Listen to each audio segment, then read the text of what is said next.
his daughter. So this specification is who Dhil Qurba is speaking about. And Allah is giving the injunction that I want you to have love for my near ones. That the Prophet should explain, have love for my near ones. Now, the Arabic language is a very detailed and thorough language. It has a great number of specificity in the language and the terminology. And I like to give the example that every language, when it has something important to it, it has many ways of describing it. So the famous example that's given to us in North America is that Eskimos have many words for the term ice, because ice is essential for their lifestyle. In the Arabic language, one of the things that we know, for example, bravery is a very important concept. Therefore, a lion, who is a symbol of bravery, there are many terms to describe a lion. There is Asad, there is Abbas, there is Farzan, there is Ghazanfar. All of these are attributes of the condition of a lion to describe the bravery of a lion. The same way, the term love in the Arabic language has many different synonyms and many different terms that can be used to describe it. And Allah uses a very particular word in this injunction that He issues. That Allah could have chosen any word to say, have love for my family. قُلْ لَا أَسْأَلُكُمْ عَلَيْهِ أَجْرًا إِلَّا الْمَوَدَّةَ فِي الْقُرْبَةِ. Say, I ask nothing in reward from you except that you love my near ones. Allah chooses the word mawadda to describe love. Now, mawadda is one of the many words that's used for love or beloved in the Arabic language. And this particular word that's used, mawadda, is described as a crazy kind of love. Hubbul junoon. That one who goes crazy in their love is the type of love that Allah wants us to have for the Ahlul Bayt. To the extent till today, if you go and you use a Hans Ware dictionary, even I believe if you use Google Translate and you look up the term mawadda, it will tell you it's a crazy kind of love. And Allah specifies that He wants you to have this extreme love for Ahlul Bayt. The famous example that's given, and I love to share this example, is that love to describe how should you love the Ahlul Bayt. The example is given the way that a fish loves water. Now, the easiest way of understanding that is a fish, when you take it out of the water, it dies. But the ulama go further. They say, no, the love of a fish doesn't end with its death. This is interesting now. The statement comes, it says that, listen, a fish, yes, it dies when you take it out of water, but let's say you go and you catch a fish. You take it out of the water, it dies. Now you want to eat that fish. You cook it, you clean it, you prepare it, you eat the fish. That as soon as you eat the fish, there's a condition that overcomes you that is initiated by that fish that you ate. And that condition is a condition of thirst. That a person who eats fish becomes thirsty after he eats the fish. And the ulama explain that this is the extent of what is mawadda. That a fish has such a love for water that even if you were to eat the fish, the love of that water, the need of that water would translate and transfer to you because of that fish. That's the kind of love that Allah wants the Muslimin, the mu'mineen to have for Ahlul Bayt. Which means, and it becomes an important point for us, that now when we know that how extreme our love and appreciation for Ahlul Bayt should be, the minimum we need to do is that not to neglect or separate ourselves from celebrating their happiness and from sadness in their sorrows. And it's one of the descriptions of the Shia. There are those who are happy in our happiness and sad in our sorrows. This is one of the reasons why it becomes so important, and it's an important conversation for us to have, that when it comes time for the wiladat of Ahlul Bayt, we hold at a bare minimum these celebrations to discuss and to learn from the example of Ali Muhammad and to celebrate with them that the advent of the Hujjah of Allah on this earth has come, that one of the signs and remainders of Rasulullah is present amongst us, and the honors and favors He has done for us as a people to preserve for us the religion of Islam. And on the same point, it is that when their shahadat comes, We ensure that we commemorate their shahadat. We show our sorrow in their sorrows and we stay attached to them, because nothing less than this can be termed mawaddah. And we want to be amongst those who follow the injunctions of the Quran. And I repeat this often, that yes, you may say that these programs are cultural, but whoever said that everything in culture is bad? This is one of the aspects of our culture that is a good thing, that we need to preserve and we need to ensure passes on, jilan anid jil, that it passes on generation after generation, that it continues in the memory of Ahlul Bayt and we stay attached to them. And this is why it's important to educate our children on the reason why. Why do we do this? We do this because the Quran instructed us to. That we do this because it's the way that we appreciate our Holy Prophet. It's a way that we thank him for the message that he's given us, the guidance and the hidayah that we've received, that we love and we know the Ahlul Bayt. And as such, it's important that we learn about them, not just their birthdays and the days that they died and where they are buried, but all of their attributes, facets, and features that we can learn about them. The same way that anyone who loves and truly cares for a subject, they say that one eats, sleeps, drinks, and wakes and walks by his love.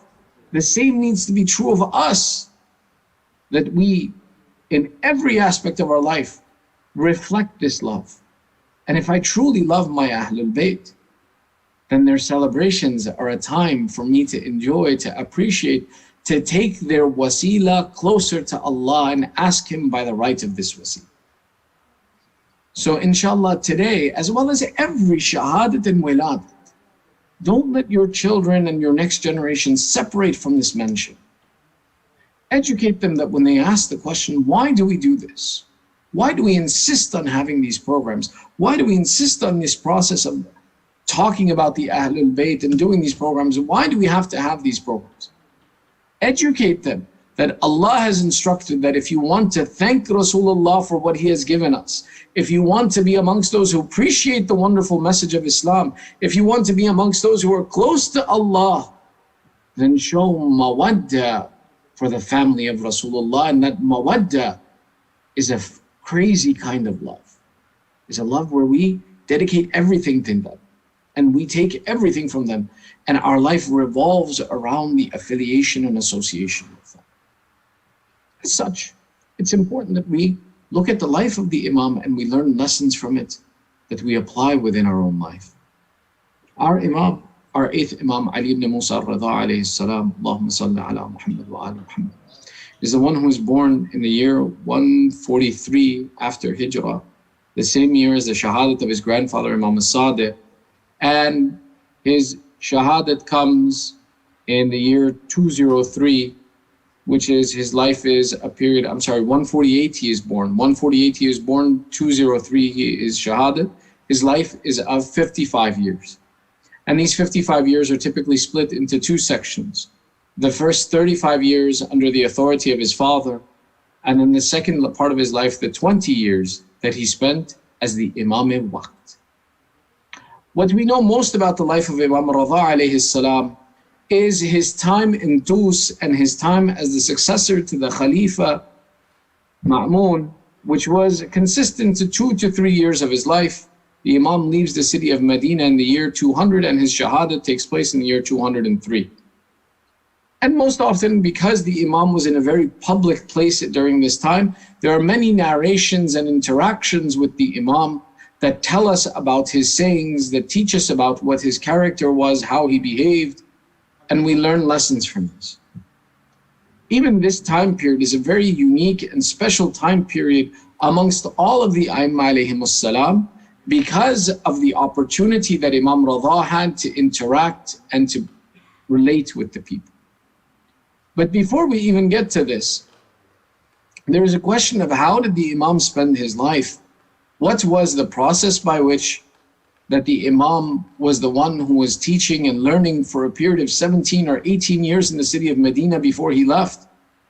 And what was his relationship during the time of the life of his father, Imam Musa ibn Ja'far al-Kadhim alayhi salam? Allahumma salli ala Muhammad. One of the things that we know is that the Banu Abbas had performed more dhulm and oppression against the Ahlul Bayt than even the Banu Umayyah.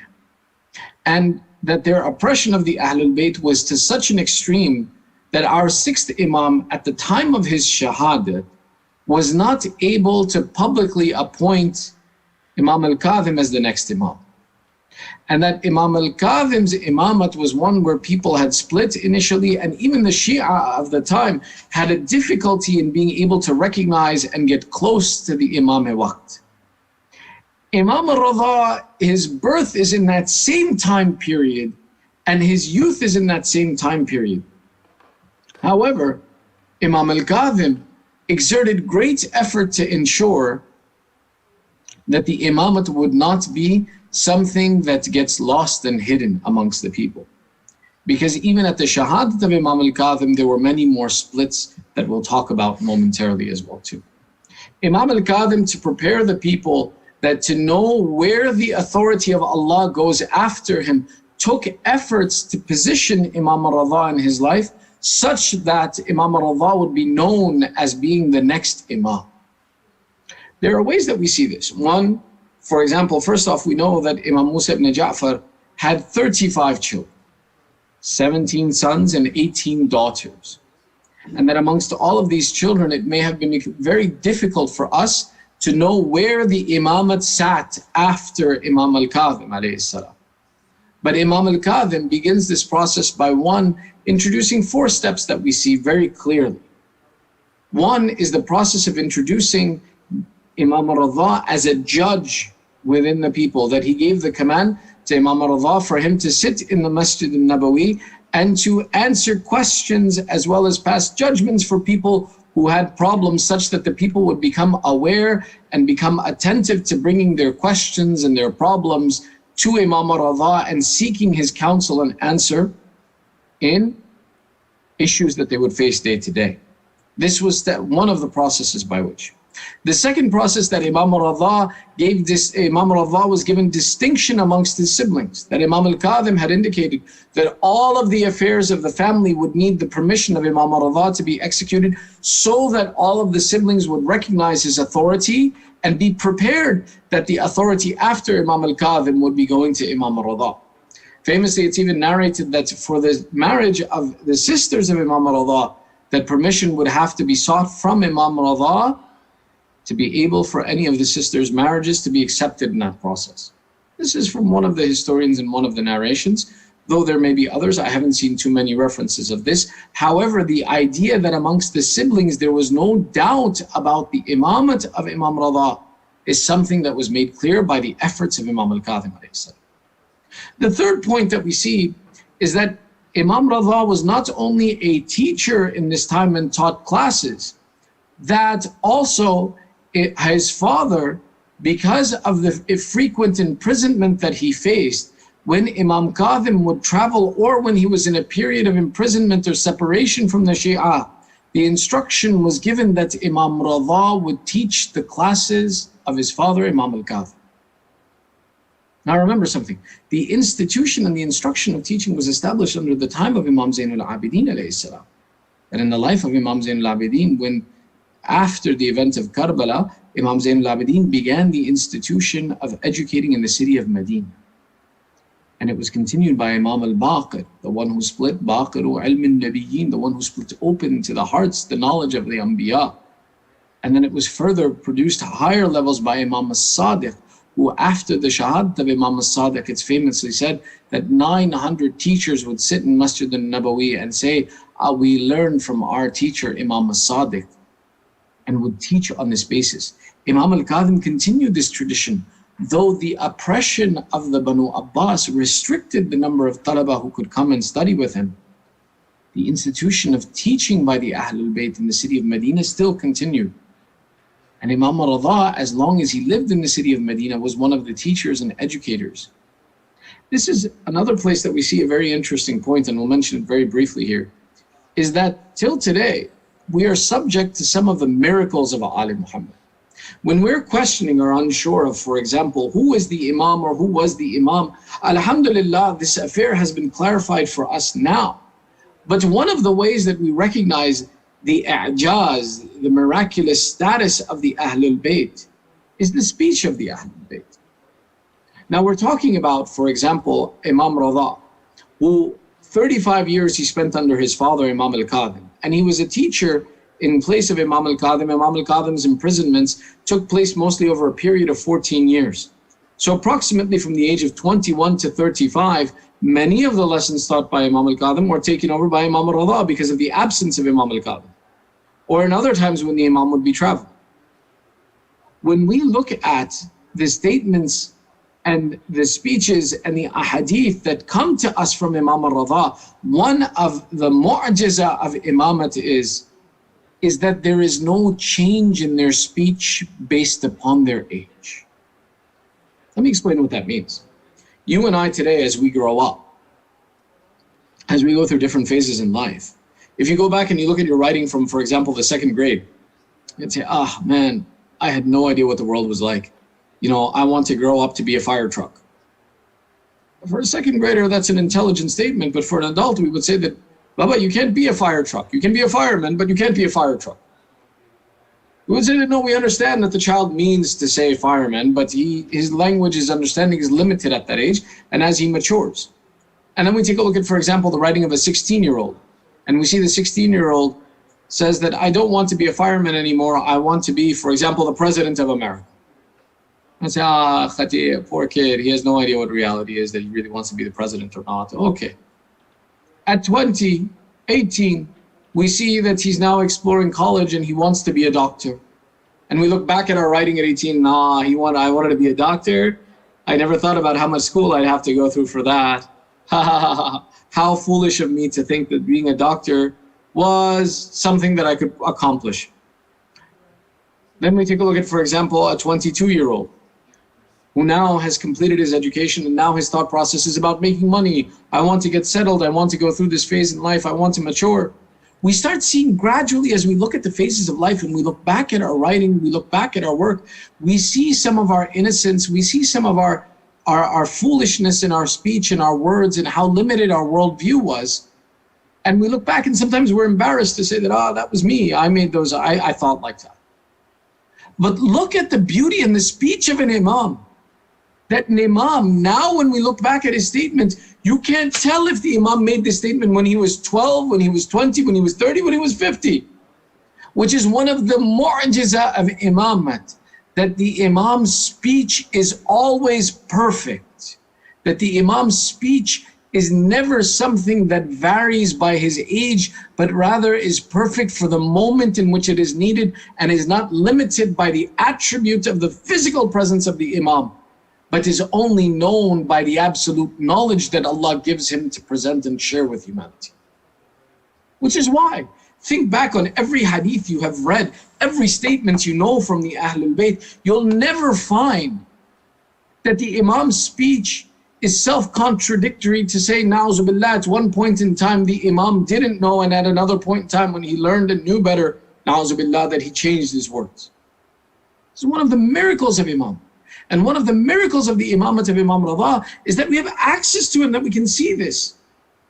And while it's true, there is a variety of ahadith and lessons that we saw from the imam's time period in Tus, but those years upon years in which the imam was teaching in the city of Medina, like his father and his forefathers, we can't say that, oh, the imam made this statement when he was maybe 20 years old and he just started teaching.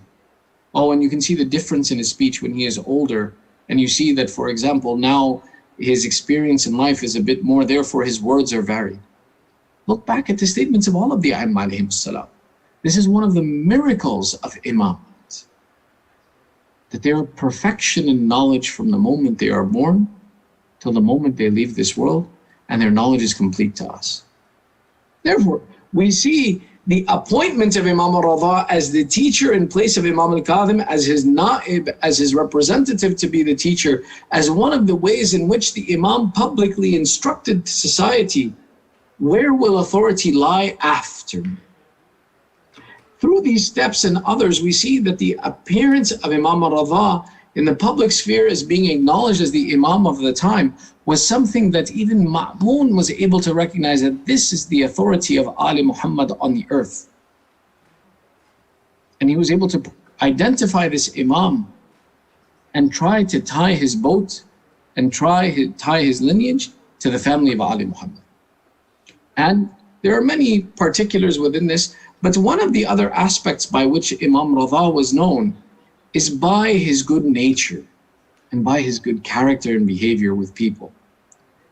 That Imam Ridha was known as one of those people with whom there was no one who was ever upset with him or whose speech the Imam had ever cut, or a person with whom the Imam had ever shown anger or frustration with, such that even if they were in opposition of Ahlul Bayt, they had to acknowledge and respect the position and the approach of Imam Ridha.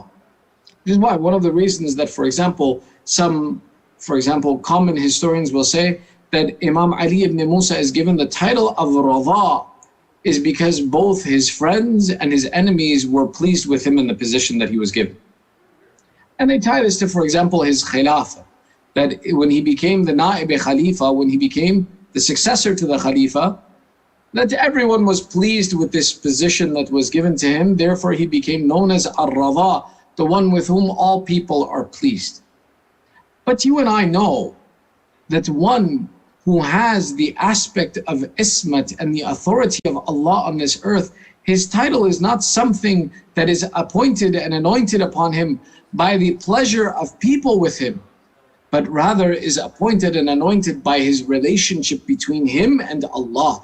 Therefore, we say that the title of Imam Ridha as being the one who is pleased is the one because he is Radhi bil Qadri wal Qadha. That Imam Ridha is the one who is pleased with whatever Allah has dictated and appointed for him and passed upon him. That this becomes the attribute of recognizing Imam Ridha. This becomes the attribute of Imam Ridha, that he is the one, whatever Allah has put him through and whatever states he has gone through, that he was pleased with what Allah gave him. To understand this, there are a few examples. One, we see that Imam Ridha is the one who is taken furthest away from the base of Ahlul Bayt. That he is taken as far as the lands of Khurasan. The Imam spent his entire life in Medina, close to his grandfather Rasulullah, close to his grandfathers, the A'immah alayhim salam. Every Imam had this opportunity and wanted to be in the city of Medina, but Imam Ridha is forcefully taken away from this land. Yet we don't see complaints from the Imam where he says that, why me? Why did I have to go through this difficulty? Another point that we see is the lack of children in the life of Imam Ridha. Remember, Imam Ridha's father had 35 children. And children in the sign of an Arab culture was a sign of prosperity, of success in life. Yet Imam Ridha didn't have any children until Imam al-Jawad, who came in his life after the age of 45. In some narrations, at the age of 47 or 48, Imam Jawad is born to Imam Ridha. Yet you take a look at this Imam and you look at his life. There's no complaining about the lack of children. There's no special, for example, status that he felt sorry for himself or that he was someone who was always pleading with Allah for children. As a matter of fact, after the shahadat of Imam al-Kadhim, there begins a separation within the Shia that is generally known as the Waqifiyya, that those who stopped. And the Waqifiyya came into three different types and other types as well too. Those who believe that Imam al-Kadhim had been lifted from this earth and would return at the end of days. Those who believe that Imam al-Kadhim had been killed and would come back in the form of Raja'ah and would be present on the earth and would be brought back to life again. Those who simply just denied and said that we don't know what happened to Imamat after Imam al-Kadhim, but we know that he was the last of the Imams. And one of the excuses that they used, that when Imam Ridha approached them to educate them that he was the Imam of the time and he was the authority of Allah on this earth, they said, no, you can't be. Because we know that an Imam can only pass Imamat to his son. And you, Ridha, now over 40 years of your life, you have no children. So therefore, you cannot be the Imam of the time. And Imam Ridha would tell them, you will see that a child will be born to me. This wiladat of Imam al-Jawad wasn't the end of the difficulties that Imam Ridha faced, and wasn't the end of the tribulations that people caused on him because of this. But we don't see it impacting the character of Imam Ridha that he didn't have children. This is an important factor to understand in our life. When we claim to be the Shia of Imam Ridha, are we pleased with the decree of Allah? Are we satisfied with what Allah gives us? Are we patient in the face of the trials and difficulties that we face in life? Or not? Can we truly claim to be the Shia of Imam Ridha if that when we are going through a difficulty, when we ask Allah for something and it isn't given to us, that we are patient in the face of that difficulty? That we wait that Allah will fulfill at some point in time what we have asked Him for? Or are we hasty in that process, that Allah give me now? One of the great lessons, Imam Ridha, even after the birth of Imam al-Jawad, faced many trials and tribulations, and he was patient in all of them, to such an extent that some we don't even know about, we don't even discuss. Imam Ridha, because Imam Jawad was born so late in his life, they even questioned, is this really the son of Imam Ridha? Is this really his child? They went so far as to call those people who would do the genealogy work, who could look at the signs and attributes between relationships between people and determine was there a blood relationship between them or not. Now, genealogists in those times didn't exist the way they do now, that, for example, you take a DNA sample, you run it through a machine, and you come to the conclusion, yes, this person is from this tribe and this nation and these attributes, and this is your family lineage and history. No. In those days, there were these people who would know when they look at, and they would look for certain attributes to determine, does a child belong to a particular tribe? Does this person belong to this tribe or not? To identify the differences amongst the people. And they even went so far as to question and criticize Imam Ridha and disbelieve that when Imam Ridha says, Hada ibni, this is my son, that they would say, no, we don't know if he's your son or not. Yet my Imam is not one who showed anger through all of these attributes and difficulties that were passed on to him. One of the amazing attributes of Imam Ridha is that we knew about the coming of Imam Ridha and him being the authority of Allah on this earth by the narrations of our Holy Prophet Rasulullah sallallahu alayhi wa sallam. Allahumma salli ala Muhammad wa ali Muhammad. Where our Holy Prophet said that a piece of me will be buried in the land of Khurasan. And one who does his ziyarah, wajiba alayhi al-jannah. That heaven will become mandatory upon whoever does the ziyarah of this son of mine. In other narrations, it says that Rasulullah introduced and says, one who does the ziyarah of my son in Khurasan will be as if he has done my ziyarah. And one who does my ziyarah, it's as if that for him, heaven is mandatory, وَحَرَمَ عَلَيْهِ نَارٍ, and that the fire of hell is forbidden for him. Such is the status of Imam Ridha. And not just him.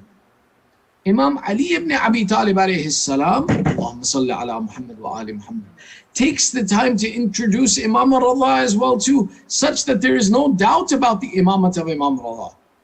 Imam Ali ibn Abi Talib educates us about Imam Ridha alayhi salam and says that one who is named by my name, one who will be having my name, will be the authority of Allah on this earth. And one who does his ziyarah will be accompanying us on the day of judgment on thrones of Noor, and be with us, the Ahlul Bayt, on the day of judgment. The status of the ziyarah of Imam Ridha was not just introduced by Rasulullah and Amir al-Mu'mineen. There's a very famous narration that is known to be Sahih from Imam Jawad alayhi salam, the son of Imam Ridha, who when he was asked that, Ya Ibn Rasulullah, whose ziyarat is greater? The ziyarat of your grandfather Imam al-Hussein, or the ziyarat of your father Imam al-Ridha? And Imam al-Jawad replies, he says that the ziyarat of my father Imam Ridha is greater because only a select few amongst the Shia do the ziyarat of my father Imam Ridha, when everyone goes to the ziyarat of Imam al-Hussein.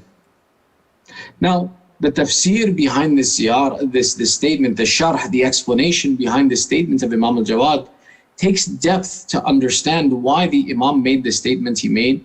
And one of the explanations is the specificity of the time of Imam al-Jawad was such that the ziyarat of Imam Hussein was something easy to do, that both the lovers of Ahlul Bayt and the Ithna Ashari, the followers of the 12 Imams, all performed, as well as all those sects that came, the Ismaili, the Zaydi.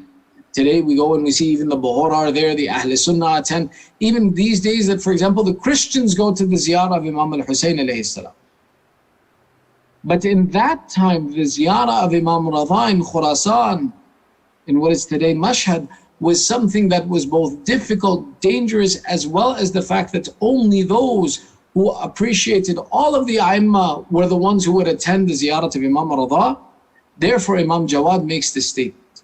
Another explanation by the statement of the fact that Imam Jawad says that only the select few amongst the Shia go to the ziyarah of Imam Ridha, and therefore the ziyarah of Imam Ridha is afdal, is to explain that the one who goes to the ziyarah of Imam Ridha will also be going to the ziyarah of Imam al-Hussein. But the one who goes to the ziyarah of Imam Hussein doesn't necessarily mean that he will go to the ziyarah of Imam Ridha. Therefore, identify the select of the Shia by those who perform the ziyarat of my father, Imam Ridha alayhi salam. One of the mighty and powerful attributes of Imam Ridha is that after him, there is no break amongst the followers of Ahlul Bayt until they reach the imamat and the wilayat of Sahib al-Asr wal-Zaman. Ajjalallahu ta'ala farajahu al-Sharif. Allahumma salli ala Muhammad. Meaning that prior to Imam Ridha, after the Imams, for example, after Imam Zainul Abidin, there was a split. After Imam al-Sadiq, there was a split. After Imam al-Qadhim, there was a split. But those who came to the wilayah of Imam Ridha never then left until they reached the wilayah of our 12th Imam. And this is one of the reasons why the birth date of Imam Ridha is special to us. The ziyarat of Imam Ridha is special to us. The relationship with Imam Ridha is special to us, because we know that once we get to the imamat of Imam Ridha, that we follow all the way through to Ithna Ashari, to the 12 followers of the 12, Sahib al-Asri wal-Zaman. Which is why today is a very special day and a mutabarak day for us. When we talk about the status of Imam Ridha being the one who is pleased with Allah, there's a short story that I'll share with you that is something that is very poignant and meaningful in understanding that what our character as those who are pleased with the decree of Allah should be, as well as the wasila and the shifa of this Imam for us. One of the narrations, one of the stories that's told about the ulama in the past is a man who writes the story. He says that when I lived in a village, I wanted to leave my village and go to Mashhad to do the ziyarat of Imam Ridha. But in those days, I didn't know what to do, so I went to the Imam of our city, of our village, the Sheikh, and I said to him, Sheikh, I want to go to ziyarat of Imam Ridha, will you take me? And as we lived far away from Mashhad, and it was an arduous journey, and it was unknown to me, the Sheikh said, yes, let's go. When I'm ready to go, I'll take you and we'll go together. So one day the Sheikh came to me, took me, and he said, let's go to the ziyarat of Imam Ridha. And I, not knowing what I was supposed to be doing or how to do the ziyarat of Imam Ridha, followed him. When he took me to Mashhad, whatever he did, I did. The way he entered, I entered. What he said, I said. Until standing at the Zari of Imam Ridha, the Sheikh who was with me, he said something I didn't understand. He said, Na mikha. And then he repeated again, Na mikha.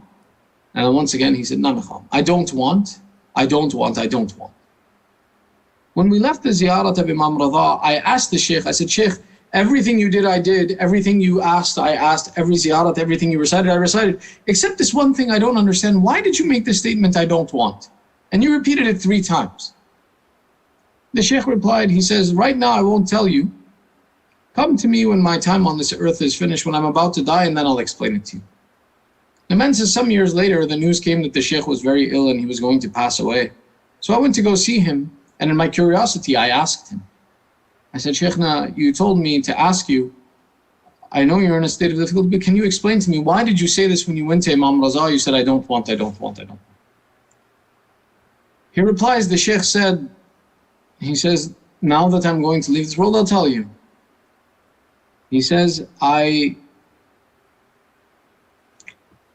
had this ability that when I entered into the Dhariyah of Imam Ridha, it was as if I could see him sitting on a throne in front of me.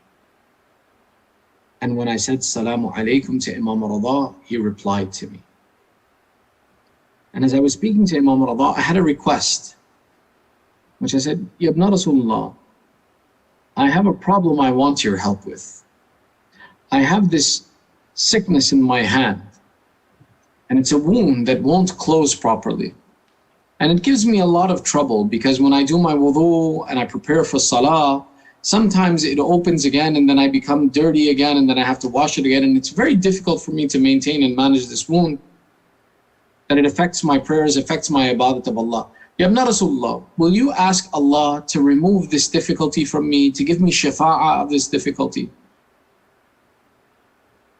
The Shaykh says, he says, when I asked Imam Ridha of this, it was as if he was sitting in front of me and he replied to me, he said, oh Shaykh, Allah has designated a special place in heaven for you for this difficulty that you are bearing in life. But since you have asked me, I will ask Allah and He will remove this difficulty from you. Do you want me to ask Allah to remove it from you? And the Shaykh says, hearing that Allah had designated a special reward for me, said, I don't want it. Imam Ridha asked me again, are you sure? I will ask Allah, He will remove it.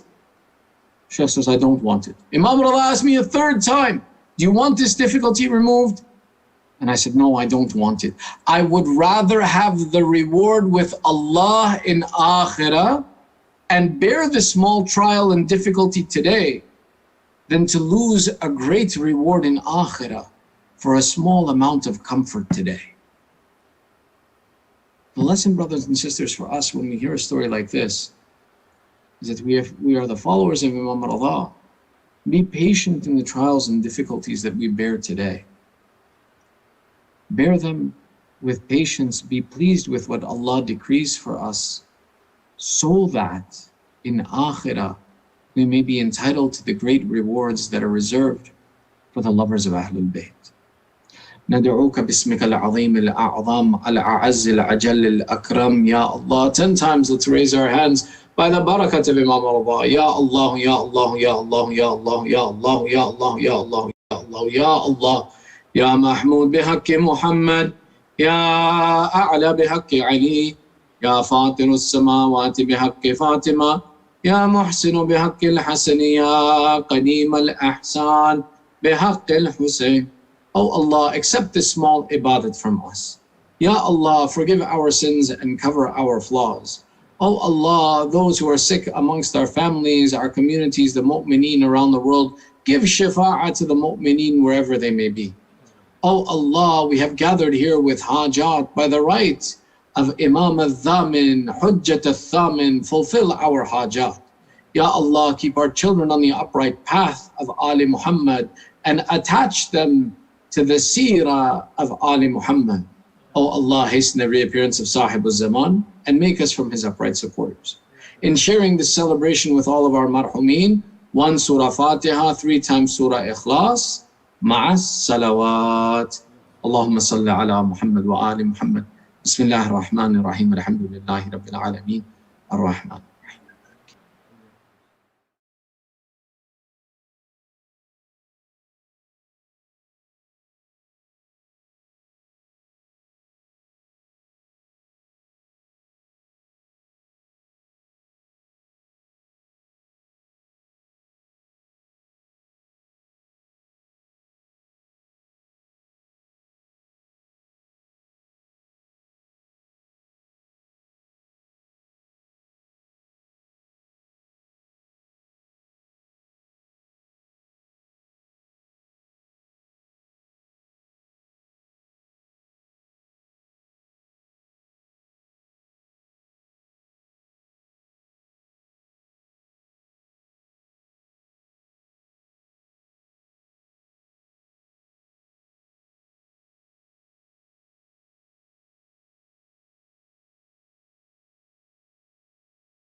ہم نے تھاما ہے دامن تمہارا، یا امام رضا دو سہارا، ہم نے تھاما ہے دامن تمہارا، ہم کو روضے پہ جلدی بلانا، ہم کو روضے پہ جلدی بلانا، ہم نے تھاما ہے دامن تمہارا، یا امام رضا دو سہارا، ہم نے تھاما، یا امام رضا سب کی سن لو، تم سے مانگیں گے کیا وہ بھی سن لو، در دکھا دو سبھی کو تمہارا، در دکھا دو سبھی کو تمہارا، ہم نے تھاما ہے دامن تمہارا، یا امام رضا دو سہارا، ہم نے تھاما، جو ہے بیمار ان کو شفا دو، جولیاں سب کی بھر دو خدا را، جام سے ہر مریضوں کو پلانا، ہم نے تھاما ہے دامن تمہارا، یا امام رضا دو سہارا، ہم نے تھاما ہے دامن تمہارا، واسطہ برے نوجواں کا، واسطہ 6 مہینے کی جان کا، کر دو رحمت کو بس اب اشارہ، ہم نے تھاما ہے دامن تمہارا، یا امام رضا دو سہارا، ہم نے تھاما ہے دامن تمہارا، ہم کو روضے پہ جلدی بلانا، ہم کو روضے پہ جلدی بلانا، ہم نے تھاما ہے دامن تمہارا۔ سورۃ مبارکۃ الفاتحہ۔